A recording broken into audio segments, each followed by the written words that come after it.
গুৰু আই মাটি খাৰতি কৰি এই সংসাৰ ঈশ্বৰে সগিলে যাবৰে পৰতে যাবি কি মতে সংসাৰৰে মায়া এৰি মোৰ গুৰু সংসাৰৰে মায়াই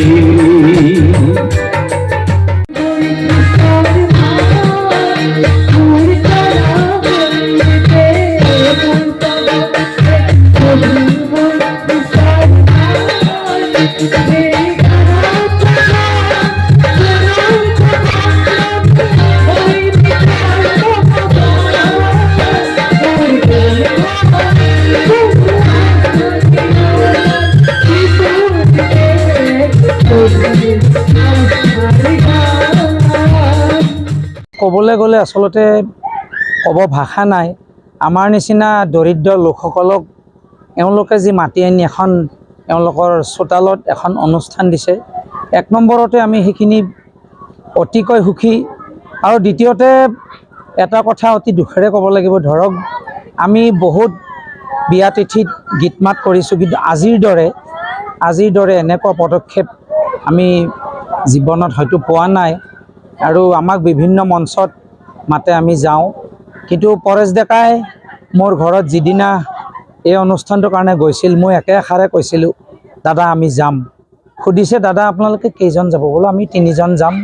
তেনেকৈ আমি যেনেকৈ কথা দিছিলোঁ তেনেকৈ কথা ৰাখি আজি এওঁলোকৰ বাসগৃহত উপস্থিত হৈছোঁ।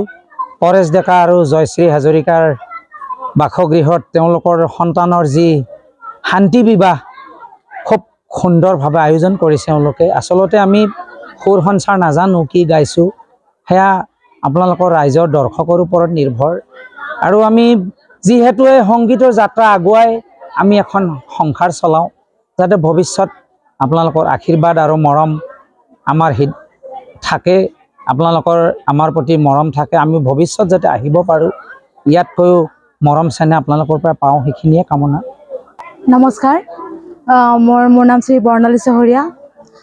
পোনপ্ৰথমে মই ক'ব বিচাৰিছোঁ যে পৰেশ ডেকাদেৱ আৰু জয়শ্ৰী হাজৰিকা তেওঁলোকে আচলতে তেওঁলোকৰ জীয়ৰী ভায়লিনা মইনাৰ তুলনি বিয়াখনত যি পদক্ষেপ লৈছে আচলতে অতি সুন্দৰ পদক্ষেপ।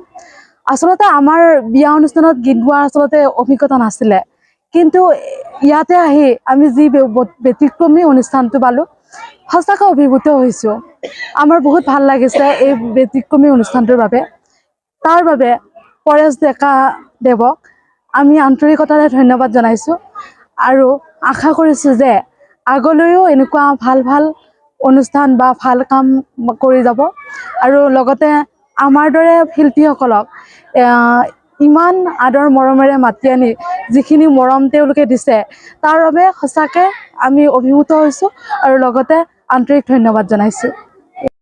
আজি আমাৰ একমাত্ৰ কন্যা শ্ৰী ভায়লিনা ডেকা, মোৰ একমাত্ৰ কন্যা, এওঁৰ শুভ শান্তিৰ বিয়া উপলক্ষে মই দিব্যাংগ ব্যক্তি নিধন কলিতা দেৱক মই আমাৰ ঘৰত নিমন্ত্ৰণ কৰিছোঁ। আমাৰ পৰিয়ালে আশীৰ্বাদ ল'বৰ কাৰণে নিধন কলিতা, তেখেতৰ নামটো কি আছে, বৰ্ণালী চহৰীয়া, মই তাৰমানে আশীৰ্বাদ ল'বৰ কাৰণে নিমন্ত্ৰণ কৰিছোঁ। আৰু তেখেত আমাৰ মাজত উপস্থিত হৈছে, তেখেতক আমাৰ পৰিয়ালৰ তৰফৰ পৰা ধন্যবাদ জ্ঞাপন কৰিছোঁ।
অসমবাসী তথা ডিমৰীয়াবাসীৰ বাবে সুখবৰ।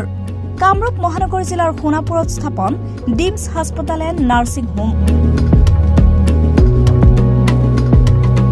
উপলব্ধ বিভাগসমূহ general medicine, gynaecology, general and laparoscopic surgery, orthopaedic surgery, paediatrics and neonatology, palliative medicine, pain clinic, dermatology, ENT, urology, দুৰ্ঘটনা আৰু জৰুৰীকালীন সেৱাৰ বাবে 24 ঘণ্টাৰ উপলব্ধ ডিমছ হাস্পতাল এণ্ড নাৰ্ছিং হোম।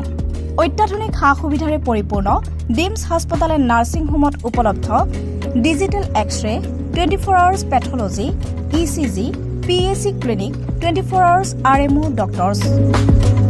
ঠিকনা বৰঘাট, সোণাপুৰ, কামৰূপ মহানগৰ জিলা। যোগাযোগৰ নম্বৰ 8009040080।